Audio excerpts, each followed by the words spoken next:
ஆரம்பிப்பாரு.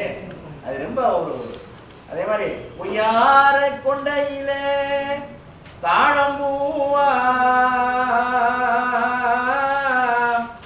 அதன் உள்ளே இருக்கிறது இருவேனா இறைமையாக கண்டவனே புத்திமானா மேதினியில் பெண்களையே நம்பிடானா. 10ல் ஒரு மூடல 100ல் ஒருவங்க தான் பாடுறேன்.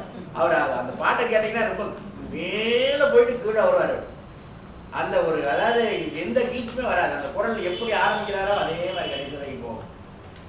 இந்த தில்லை அம்பல நடராஜா அப்படின்னு சொல்லிட்டு அதே மாதிரி எம்கேடி நீ பார்த்தீங்கன்னு சொன்னா எம்கேடியில் என்ன திரைப்படம் ஹார்மோனியம் எப்படி இருக்கோ அதே மாதிரி அவர் குரல் இருக்குங்க. அன்னையும் தந்தையும் தானே பாரில் அண்டசராச்சரம் கண்கண்ட தெய்வம் அன்னையும் தந்தையும் தானே. வெறும் ஹார்மோனியம் தான். அந்த ஹார்மோனிய பெட்டி என்ன குரல் இருக்கோ அதே மாதிரி தான். ஏன்னா அதாவது ஆண்களை துயில் பார்த்துருக்கீங்களா? தஞ்சாவூரில் அவர் துயில் உறிஞ்சிட்டாங்க. அவ்வளோ அழகாக இருப்பாங்க. அந்த ஒரு கூட்டத்துக்குள்ள இவர் வந்து இவர் ஒரு தனித்தன்மையோட இவருடைய திறமையால் மென்மையாக வளர்ந்து ஆயிரக்கணக்கான நிறைய பாடல்களை பாடியிருக்கிறாரு. அதே மாதிரி 2 கதாநாயகர்கள் வந்துட்டு மக்களிடையே மிக அதிகமான செல்வாக்கு பெற்றதற்கு காரணம் அவர். மாபெரும் சபைதனில் நீ நடந்தால் உனக்கு மாலைகள் விழ வேண்டும், ஒரு மாற்று குறையாத மன்னவன் இவனென போற்றி புகழ வேண்டும். நீ எம்ஜிஆருக்கு பாடுறதுக்கு வரைக்கும் பாருங்களேன், ரொம்ப நல்லா இருக்கு. அதாவது ஆலம் எழுதுகள் போர் உறவு 1000 வந்தும் என்ன வேறென நீ இருந்தாய், வேறென நீ இருந்தாய் அதில் நான் விழுந்து விடாதிருந்தேன்.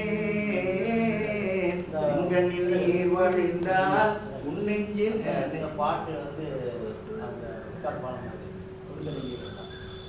சுத்தத்துக்கு சரி எழுதி விட்டுருங்கப்பா, இது என்ன சுச்சுவேஷன் இருக்குது அந்த கதையை கேட்டுட்டு அதுக்கேற்ற மாதிரி படித்தார். ஏன்னா அந்த பையங்க வரைஞ்சி விடுறாங்க, அவர் சோகம் இருந்தாலும் அது நினச்சி தான் இல்லைன்னா பாட முடியாது. உங்களுக்கு சிச்சுவேஷன் தெரியாமல் பாட முடியாது.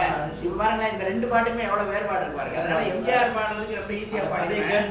சிவாஜியனுக்கு பாடின ரொம்ப சிரமப்பட்டு பாடினேன். ஏன்னா நானும் வந்துட்டு அவரோட சேர்ந்து நடிக்க வேண்டியது இருக்குது அப்படின்னு சொல்லி நிறைய இடத்துல சொல்லியிருக்கிறாரு. அதாவது மறைவுங்கிறது பேர் இழப்பு தான். இருந்தாலும் கூட இது பிறவி மரணம் புறவி ஞானம்ங்கிறது இயற்கையில் உண்டு தான். ஏன்னா பிறந்தவர்கள் என்றாவது ஒரு நாள் இறைவனை சேரத்தான் வேண்டும்ங்கிறதுனால அது இவ்வளவு காலமாவது இருந்தாரே அப்படிங்கிறத இறைவனுக்கு நன்றி சொல்லணும். 91 வயதுங்கிறது ஒரு சாதாரண வயசு இல்லை. ஏன்னா நிறைய பாடகர்கள் இந்த வயசு வரைக்கும் இருந்தாங்கன்னு எனக்கு தெரியல. இதுமாதிரி ஜெயராமன் அவர் இருந்தாருன்னு தெரியல, வெளிச்சலவானா இருக்கிறது தெரியல. ஏன்னா அதனால இப்போ பிபி சீனிவாசன் இருக்காரா? சமீபத்தில்